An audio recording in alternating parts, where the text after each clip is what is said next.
1945년 8월 6일 날 미국은 일본 히로시마에 최초로 원자폭탄을 떨어뜨렸습니다. 그 떨어진 현장에 어떤 사람이 있었냐면 시게코 사사모토라는 당시 청소년 소녀가 있었는데 그 폭탄으로 인해서 몸에 큰 상처를 입었고 가족들은 많이 죽었습니다. 그래서 온폭 피해자로 그렇게 살아가던 사람이 시게코 사사모토라는 여성이었습니다. 그는 평생 이 전쟁의 온폭의 상처 가운데 살았지만 평화 운동을 하는 그런 뜻있는 일을 하였습니다. 그래서 이제 이 평화 운동을 하기 위해서 미국에 간 적이 있는데 그때 누구를 만나게 되냐면 미 공군 조종사 클로드 이더리라는 사람을 만납니다. 근데 이 클로드 이더리는 어떤 일을 가담했냐면 히로시마에 원자폭탄을 떨어뜨리는 그 일을 한 조종사인 것입니다. 두 사람이 만난 것입니다. 시게코는 눈물을 흘리며 내가 그날을 기억하지 않으려고 해도 내 몸이 그날의 상처를 기억합니다. 이렇게 말했고 클로드는 나는 어쩔 수 없이 명령을 따랐지만 인간으로서 당신의 고통 앞에 죄송합니다라고 사죄했습니다. 그런데 이때 만난 이 두 사람의 만남이 인연이 되어서 둘은 친구가 되었고 우정을 나누었고 함께 평화 운동을 하는 뜻있는 일에 동참하게 되었습니다. 어떻게 보면 절대로 우정을 나눌 수 없을 것 같은 두 사람이 이런 우정을 나눌 수 있게 된 그 이유는 무엇입니까?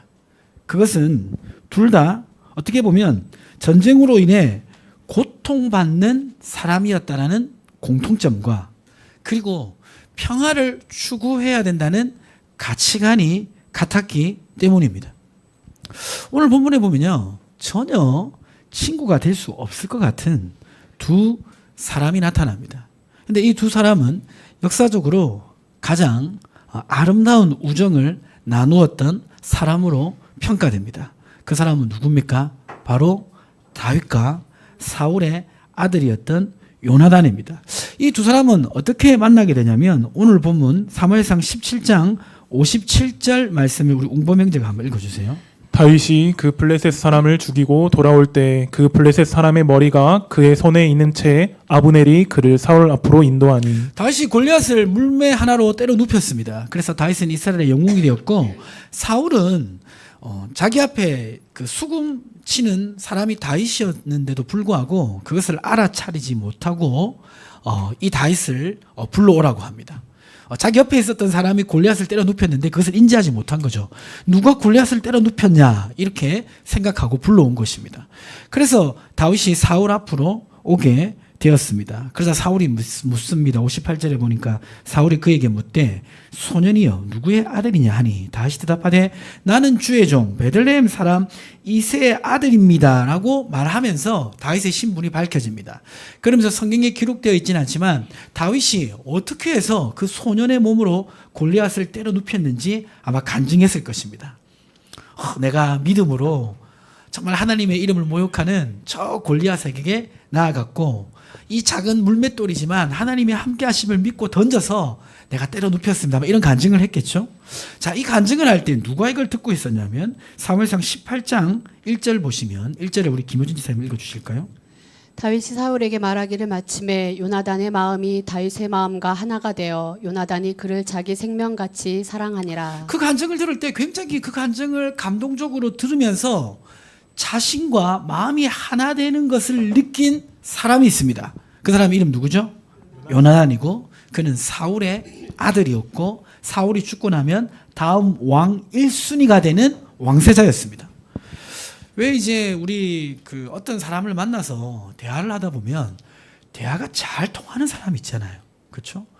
이렇게 한 30분 얘기했는데 정말 가치관이 비슷하고 대화가 계속 되는 사람 있지 않습니까? 그렇죠? 그러면 쉽게 친구가 되기도 하고 우리 청년들 사이에 그런 이성을 만나다 보면 사귀기도 하고 그런 일들이 벌어지는 것입니다. 예. 자, 그러니까 이제 이 집 요나단하고 다윗하고 마음이 통한 것입니다. 그래서 18장 3절에 보면 둘이 언약을 맺습니다. 언약을 맺는 것이 무슨 의미일까? 18장 3장에 보면 요나단이 다윗을 자기 생명같이 사랑하여 더불어 언약을 맺었다. 이렇게 이제 표현되어 있는데 이 의미가 뭐냐면요. 오늘 우리 청소년들, 우리 초등 학생들도 같이 예배 드리는데 우리 그 가장 친한 친구를 요새 아이들이 뭐라고 하는지 아시죠? 예, 찐친이라고 합니다. 옛날에 뭐 베프 이렇게 했는데 요새 그 애들 얘기 들어보니까 찐친이냐 아니냐 막 이렇게 구분하고 쟤 나의 찐친이다 뭐 이렇게 얘기하더라고요. 찐친이란 것은 어떤 의미냐면 진짜 친구 뭐 이런 의미입니다. 가장 친한 친구. 예. 그래서 이제 찐친을 맺으면 서로 가장 이렇게 친한 친구로 인정해주고 서로 배신하지 않고 그런 약속을 하는 거죠. 그렇죠? 예, 그게 이제 방금 다윗과 요나단이 맺은 언약의 의미라고 일부적으로 볼 수는 있습니다. 저도 청소년 시절 때 이렇게 그 중학교 때 친구들 무리지어 다니면서 이렇게 찐친 맺고 서로 언약을 맺어가지고 서로 언제까지나 지켜주고 배신하지 않고 뭐 그렇게 했던 적이 있습니다. 예. 그런데 이런 관계가 오래 갈까요? 오래 가지 않을까요? 예. 이런 관계가 오래 가지 않습니다. 좀 지나면 찐친에서 뭐가 됩니까? 예. 원수가 되는 그런 일들이 종종 벌어집니다. 저 친구 진짜 괜찮은 줄 알았는데 알고 보니 아니더라.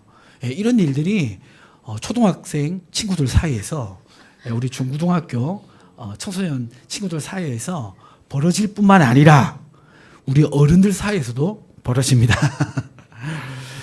자, 그런데 이제 오늘 이 본문을 보면요. 이 다윗과 요나단은 이때 맺어진 이 우정을 지속합니다. 평생 지속합니다. 그리고 요나단이 죽고 나서도 그 우정은 변하지가 않습니다. 자, 어떻게 이러한 우정을 지속할 수 있었을까요? 우리가 살아가면서 이 관계라는 것이 굉장히 중요한데요. 어떤 사람과 관계를 맺고 그들과 우정과 사랑을 나누고 그것을 아름답고 건강하게 지속하기 위해서 우리가 기억해야 될 것은 무엇일까요? 자, 첫 번째 기억해야 될 것은 이것입니다. 자, 같이 한번 읽어보겠습니다. 이들의 우정에는 영적 하나됨이 있었습니다. 자, 이들의 우정에는 어떤 하나됨이 있었습니까? 영적 하나됨이 있었습니다. 사람이 이제 그 어떤 사람하고 친하게 지내게 되는 계기를 보면 가치관이 같거나 환경이 비슷하거나 어떤 공통점이 있기 때문입니다. 지금 다윗과 요나단의 공통점을 보면 둘 다 이제 젊은 세대였고요. 그렇죠? 둘 다 어떤 경험이 있습니까? 블레셋을 대상으로 싸워서 크게 승리한 경험이 있습니다.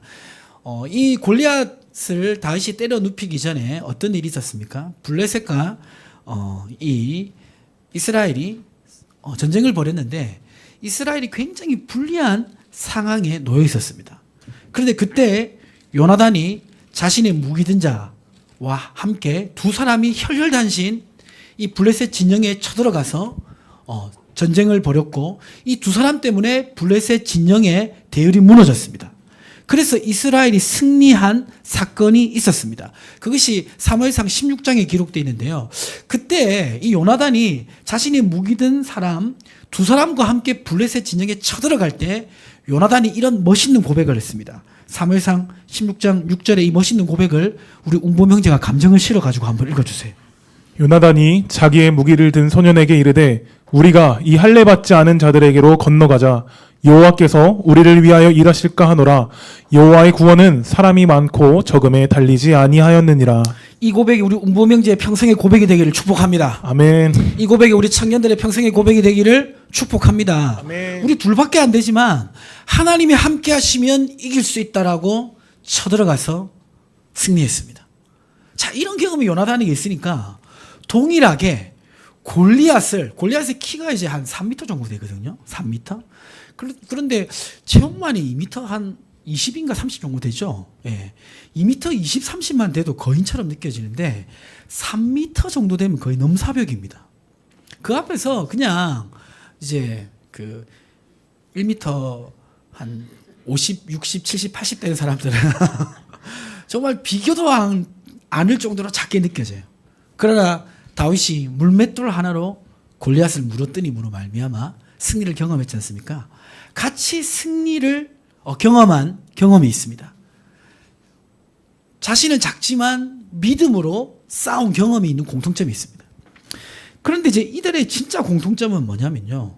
바로 이스라엘을 위해서 싸웠다는 것입니다. 단순히 너무나 강한 상대를 약한 자신이 이겼다라는 이런 기적만 공유하는 것이 아니라 이스라엘을 위해서 하나님을 위해서 대적과 싸웠다라는 가장 큰 공통 부모가 있는 것입니다. 자, 그래서 사무엘상 18장 1절 말씀을 자세히 보시면 우리 김유진 집사님 한번 읽어주세요. 다윗이 사울에게 말하기를 마침에 요나단의 마음이 다윗의 마음과 하나가 되어 요나단이 그를 자기 생명같이 사랑하니라. 자, 요나단의 마음이 다윗의 마음과 어떻게 되었다? 하나가 되었다라고 되어 있는데 이제 한글로는 마음이라고 표현되어 있는데 정확한 이제 원어적 의미는 스피릿입니다. 스피릿은 단순한 이제 인간의 이성, 감정, 의지를 넘어서서 이 영적인 이 흐름이 같았다는 것입니다. 그러니까 지금 이 요나단과 다윗의 가장 큰 공통점은 뭐냐면요. 하나님을 사랑하고 하나님의 영광을 추구하고 조국 이스라엘이 하나님의 백성인데 어떻게 저 할례받지 않는 이방인에게 집합할 수 있는가? 용납할 수 없다. 하나님의 영광을 위해 하나님의 나라와 백성을 위해 싸워야 된다는 그런 강력한 공통점이 있었던 것입니다. 그래서 두 사람의 마음이 엮이게 된 것입니다.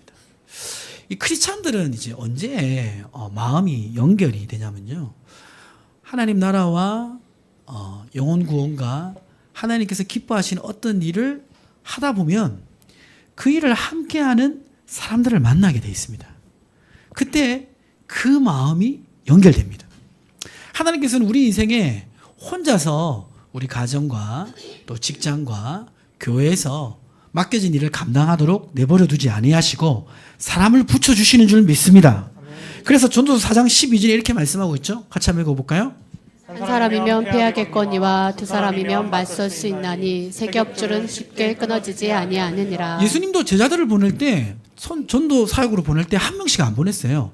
둘씩 보냈습니다. 바울도 세계 선교 사역을 감당할 때 바울이 정말 뛰어난 사람이었지만 혼자 보내지 않으시고 바나바를 붙여 주셨습니다. 자, 그래서 하나님께서는 우리의 삶에 하나님 나라의 비전을 이룰 수 있도록 사람을 붙여주시는 줄 믿습니다. 그 사람과의 우정은 지속 가능하고 계속해서 유지할 수 있도록 하나님께서 은혜를 주십니다. 그래서 제가 이렇게 한번 적어봤습니다. 넘겨주시면요. 예. 그 앞에 넘겨주시면. 제가 안 적었는데 이렇게 적었습니다. 지속 가능하면서도 강력한 연합을 주는 우정은 하나님 나라를 위한 목적 안에서 하나 될 때 일어납니다. 인간적인 친밀함을 넘어서서 하나님 나라를 위한 목적 안에서 하나 될 때 강력한 지속 가능한 우정이 유지가 되는 것입니다. 그래서 우리는 가정에서 또 교회에서 직장에서 나름 열심히 살아갑니다. 고문분투하며 여러 가지 일들을 감당합니다. 그때 하나님이 나 혼자 여기 두지 아니했다는 것을 믿어야 됩니다. 누구를 나에게 붙여주셨나? 고개를 돌려봐야 됩니다. 지금 고개를 한번 돌려볼까요? 예. 어떻습니까? 예. 아름다우십니까? 잘생기셨습니까? 네. 예. 목소리가 작습니다. 예. 교회에서는 옆에 이렇게 이제 많은 우리 동역자들을 붙여주셨고요. 직장에서도 삶의 현장에서도 그런 사람을 붙여주셨어요. 그래서 하나님이 사람을 붙여주셨음을 믿고 이러한 사람을 귀하게 여기게 됩니다. 데살로니가전서 5장 13절 말씀 보면 이렇게 기록하고 있습니다. 그들의 역사로 말미암아 사랑 안에서 어떻게 여기라? 가장 귀히 여기라. 내가 지금 살아가는 현장에서 나와 함께 하나님 나라를 위해 수고하고 헌신하려고 하는 그 사람을 가장 귀하게 여겨야 됩니다. 그들과 교제하고 그들과 마음을 나누어야 됩니다. 그러면 그 사람이 나의 좋은 동력자가 되는 줄 믿으시기 바랍니다. 근데 목사님 나는 눈 씻고 찾아봐도 없어요. 이렇게 생각하실 수도 있습니다. 그때는 어떻게 됩니까? 누가복음 10장 1절과 2절을 한 절씩 교독하도록 하겠습니다. 한 절씩 교독하면 그 후에 주께서 따로 70인을 세우사 친히 가시려는 각 동네와 각 지역으로 둘씩 앞서 보내시며 이르시되 추수할 것은 많되 일꾼이 적으니 그러므로 추수하는 주인에게 청하여 추수할 일꾼들을 보내주소서 하라. 그러한 사람을 보내달라고 기도해야 됩니다. 보통 행복한 교회 생활을 하려면요, 자신과 마음을 나눌 수 있는 세 사람이 있으면 행복한 교회 생활을 할 수 있다고 합니다. 근데 그 마음을 나누는 게 그냥 어떤 인간적인 친밀함을 넘어서서 주님 안에서 그런 마음을 나눌 수 있는 사람이 있으면 행복한 교회 생활을 할 수 있고요. 직장 안에서도 그런 마음을 나눌 수 있으면 힘겨운 직장 생활 속에서도 승리할 수 있는 줄 믿습니다. 그래서 지속 가능한 이 관계는 먼저 영적으로 하나됨이 있어야 되는 것입니다. 두 번째로 지속적인 이 관계를 아름답게 유지하기 위해서 기억해야 될 것은 무엇입니까? 하나님이 중심이 되어야 합니다. 예, 그 관계에 하나님이 중심이 되어야 합니다.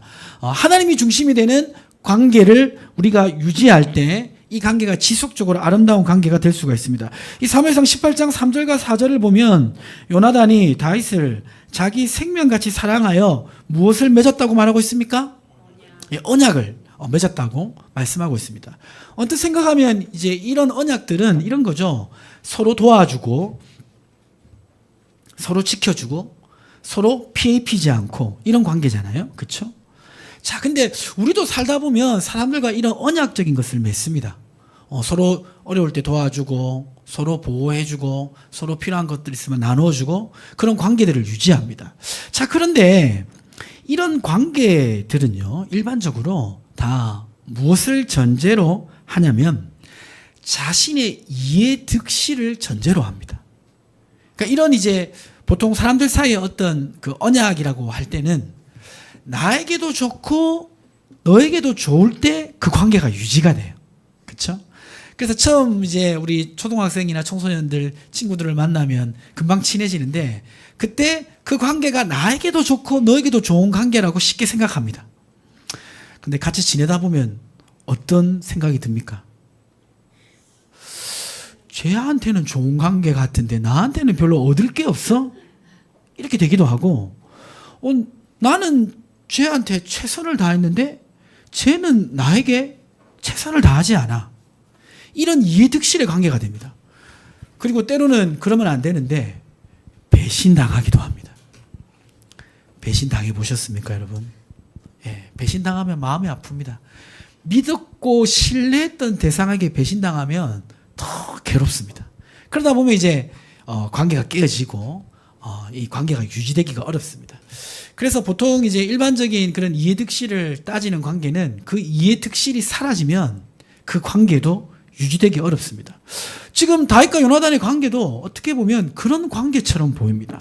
자, 그런데 이 둘 사이에 맺어진 관계는 그런 관계가 아닌 것을 알 수가 있습니다. 사무엘상 20장 15절과 16절에 보면 지금 다윗과 요나단 사이에 맺어진 관계가 어떤 관계인지 나와 있는데요. 한 절씩 교독해 보겠습니다.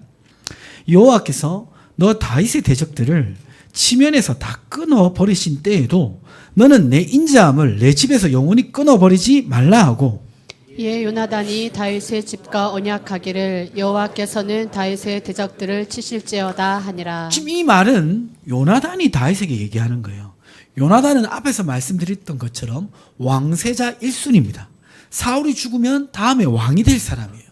근데 요나단은 지금 다윗에게 뭐라고 말하고 있습니까? 15절 다시 보시면 여호와께서 너 다윗의 누구들을 대적들을 지면에서 다 끊어버리신 때에도 그 대적이 누구냐? 자신의 아버지 이스라엘의 왕 사울이 다윗의 대적이에요. 그러면 사실상은 사울이 뭐 나이가 들거나 죽고 나서 왕이 될 사람은 자기인데 지금 요나단은 뭐라고 생각하고 있습니까? 자신이 아니라 다윗이 왕이 될 것을 전제하고 있습니다. 그때 지금 이 말 하는 건 뭐냐면 나는 지금 왕세자 1순위지만 네가 왕이 될 수 있도록 나는 돕겠다는 거예요. 그리고 네가 왕이 되면 그때 나를 잊지 말라는 것입니다. 이거는 이해득실의 관계가 아니에요. 이해득실의 관계라면 어떻게 됩니까? 지금 요나단이 볼 때 다윗이 위협적인 대상이에요. 아버지 사울은 다윗을 죽이려고 합니다. 그럼 보통 인간적인 처세술은 어떻게 작용됩니까? 다윗에게 친한 척해서 다윗을 도와주는 것처럼 하다가 함정에 빠뜨려가지고 제거하는, 그게 일반적인 처세술에서 일어나는 일들입니다. 그렇죠? 근데 지금 요나단은 그게 아니에요. 다윗, 네가 왕이 되는 게 하나님 뜻이라는 것을 인식하고 있습니다. 왜? 나도 훌륭한 자질을 가진 사람이지만 네가 골리앗을 때려 눕히는 것을 보니까 정말 국가 이스라엘, 하나님 백성 이스라엘 이끌 리더십과 믿음이 너에게 있다라는 것을 내가 하나님 뜻으로 인정한다는 거예요. 그래, 이 관계는 인간 중심의 관계가 아니라 하나님과 하나님의 중심의 뜻이 주관되는 관계입니다. 그래서 이 요나단은 다윗을 죽일 수 있었죠. 그러나 아버지를 피해 다시 도망갈 수 있도록 길을 열어줍니다. 왕이 될 수 있는 길들을 열어줍니다. 그러고 나중에 어떻게 됩니까? 다윗이 왕이 됩니다. 왕이 되고 나면요, 누구를 제일 먼저 제거해야 되냐면 왕손을 제거해야 돼요. 다윗이 왕이 되었을 때 이미 사울은 죽었고 사울의 아들 요나단도 죽었습니다. 근데 누가 남아 있었습니까? 요나단의 아들이 남아 있었어요. 그러면 왕이 되면 그 왕손을 제일 먼저 제거해야 돼요. 왜냐하면 지금 사울 왕가를 무너뜨리고 다윗 왕가가 섰잖아요. 그러면 가장 위협이 되는 1순위는 사울 왕가입니다. 근데 요나단이 이미 죽고 나서도 다윗은 자신의 이해득실로 이 관계를 유지하지 아니하고 어떻게 합니까? 사무엘하 9장 6절과 7절에 보면 이렇게 기록되어 있습니다. 사무엘하 9장 6절과 7절 한 절씩 교독하면, 사울의 손자 요나단의 아들 무비보셋이 다윗에게 나와 그 앞에 엎드려 전하매 다윗이 이르되 무비보셋이여 하니 그가 이르기를 보소서 당신의 종이니이다. 다윗이 그에게 이르되 무서워하지 말라. 내가 반드시 내 아버지 요나단으로 말미암아 네게 은총을 베풀리라. 내가 네 할아버지 사울의 모든 밭을 다 네게 도로 주겠고 또 너는 항상 내 상에서 떡을 먹을지니라 하니. 어떻게 보면 요나단과의 관계니까 아들하고는 관계없을 수도 있습니다. 그리고 위협의 대상입니다. 그러나 다윗은 이해득실로 이 관계를 생각하지 않고 하나님 앞에 맺은 언약으로 이 요나단의 아들을 끝까지 보호해 주는 것을 볼 수가 있습니다. 그 인간적으로 그 친밀한 것이 나쁜 건 아니에요. 그런데 어떤 관계든지 인간적 친밀함이 주가 되면요, 어느 순간에 지나면 한계가 옵니다. 결혼해서 오래 살아보시니까 그렇지 않습니까? 그렇죠? 분명히 사랑해서 결혼했는데 그 인간적인 친밀함 가지고는 관계의 한계가 이를 때가 반드시 옵니다.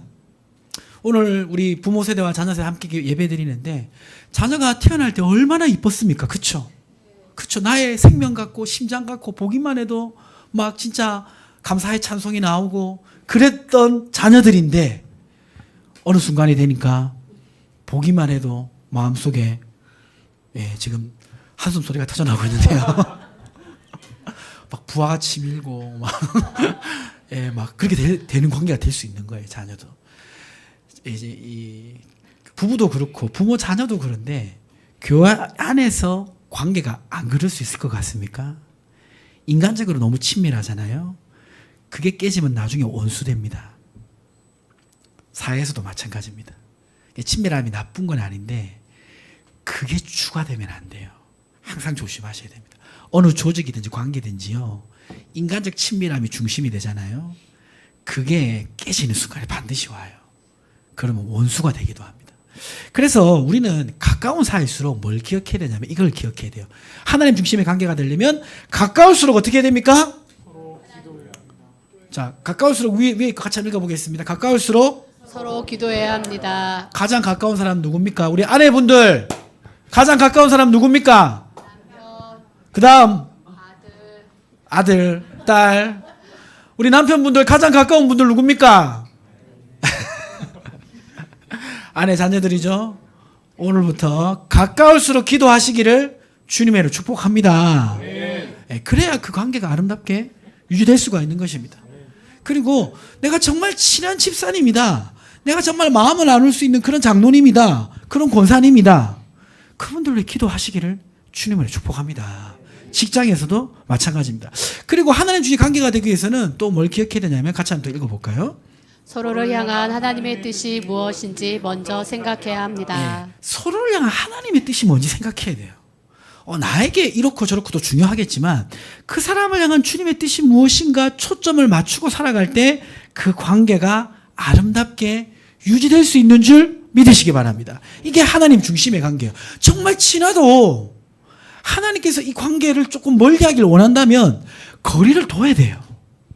정말 내가 가까운 사람이었지만 이 관계가 너무 계속 유지되는 것이 하나님 뜻을 이루기에 뭔가 장애가 있다면 힘들지만 결단을 내려야 돼요. 여러분이 결단을 안 내리잖아요. 하나님이 찢으세요. 이 하나님과의 이 삼각 구도를 잘 기억하셔서 관계를 유지하실 때 그 관계가 아름답게 지속될 줄 믿습니다. 마지막으로 기억해야 될 것은 무엇입니까? 세 번째 같이 한번 읽어보겠습니다.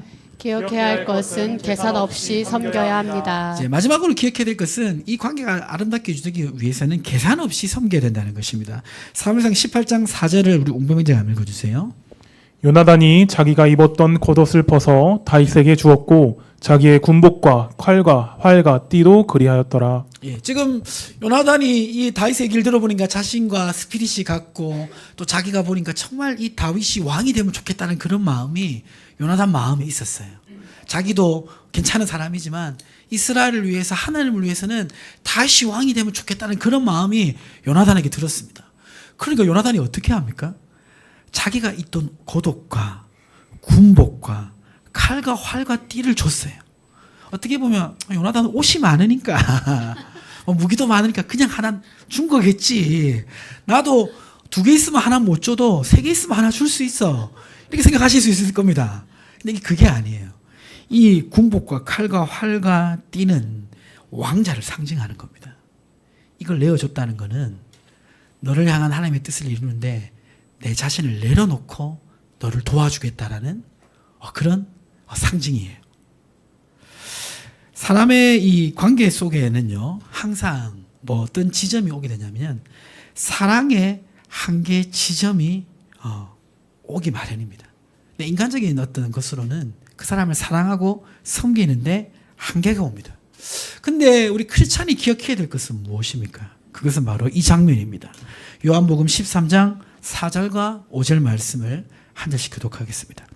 저녁 잡수던 자리에서 일어나 겉옷을 벗고 수건을 가져다가 허리에 두르시고 이에 대하여 물을 떠서 제자들의 발을 씻기고 그 두르신 수건으로 닦기를 시작하여. 지금 예수님과 제자들의 관계는 어떤 관계입니까?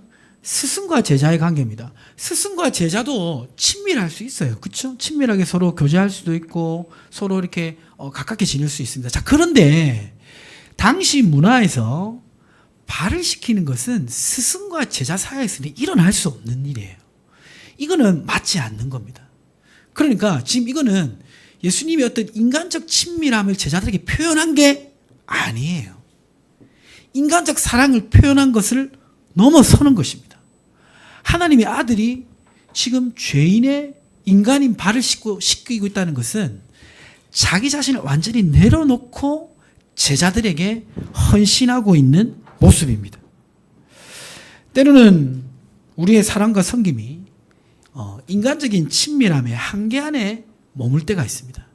그러나 지속 가능한 정말 아름다운 관계는 인간적인 친밀함을 넘어서서 하나님이 나를 어떻게 사랑하시고 하나님이 나를 어떻게 섬겨주셨고 하나님이 나에게 어떻게 은혜 베풀어 주셨는지를 기억하고 우리 자신도 자신을 내려놓고 상대를 섬기는 것인 줄 믿으시기 바랍니다. 이렇게 신앙생활 하다 보면요, 교회에서 여러분들을 만나요. 저는 이제 뭐 목회자다 보니까 목회자로서 말씀을 이렇게 공급하는 입장에 있습니다. 그런데 이제 말씀은 제가 이렇게 공급하는 입장에 있는데요. 그런데 사랑의 섬김은 받는 입장일 때가 많아요. 예. 저도 이제 생각해 보니까 이렇게 목회자로 살아오면서 많은 사랑의 섬김을 받았습니다. 근데 그 사랑의 섬김 중에서도 때로는 이제 인간적인 어떤 친밀함으로 사랑의 섬김을 받기도 하지만 때로는 조건 없이 사랑의 섬김을 받을 때가 많이 있었습니다. 지금 생각해 보니까 이제 목회자가 이렇게 되면서 저도 이렇게 성도님들을 사랑하고 섬길 수 있는 그 마음의 원동력을 생각해 보면 말씀은 내가 전하지만 나도 그때 그 권사님, 그때 그 집사님, 그 장로님 나를 섬겨준 그 사랑을 내가 기억하고 그것을 통해서 하나님의 사랑을 내가 더 잘 이해해서 나도 누군가를 섬길 수 있는 그러한 은혜를 누렸던 것 같습니다. 관계가 이해득실의 관계만 되면 안 돼요. 때로는 아무런 조건이 없어도 아무런 이유가 없어도 하나님이 그 사람을 사랑하기 때문에 내가 내 자신을 내어줄 수도 있어야 되고 섬길 수 있어야 되는 줄 믿습니다. 요한복음 13장 34절 이렇게 말씀하고 있습니다. 같이 한번 읽어보겠습니다. 새 계명을 너희에게 주노니 서로 사랑하라. 내가 너희를 사랑한 것 같이 너희도 서로 사랑하라. 이런 사랑의 섬김의 관계가 될 때 그 관계는 지속적으로 아름다운 관계가 될 수 있는 것입니다. 말씀을 마무리하도록 하겠습니다. 지난주부터 이제 우리 다윗의 그 인생을 한번 폭넓게 살펴보는 시간을 가지려고 합니다. 그런데 다윗 자신보다는 다윗 주변의 인물들을 보면서 다윗의 인생을 살펴보기로 하는데요. 다윗의 인생을 보면 정말 다윗에게 축복된 만남 중에 한 만남이 뭐냐면 바로 요나단 같은 친구를 만난 겁니다. 지금 이 장면을 보면요. 다윗과 요나단 둘 다 서로 좋은 관계지만 누가 사랑을 먼저 쏟아 부어주고 있냐면 요나단이 부어주고 있어요. 요나단이 먼저 다윗에게 부어주고 있는 것을 보게 됩니다. 우리 인생에도 요나단 같은 친구를 만날 때 있고 요나단 같은 동력자를 만날 때가 있습니다. 그렇죠? 그런 만남이 계속해서 여러분의 삶 속에 우리 다음 세대 자녀들의 삶 속에 일어나기를 축복합니다. 그리고 때로는 내가 항상 다윗의 입장이 아니라 요나단의 입장에서 섬기면서 그 관계를 유지하시는 은혜가 있기를 주님을 축복합니다. 그럴 때 이 관계는 지속 가능한 아름다운 관계가 되는 것입니다. 오늘 이 말씀 잘 기억하셔서 승리하신 은혜가 있으시기를 주님의 이름으로 축복합니다. 하나님 아버지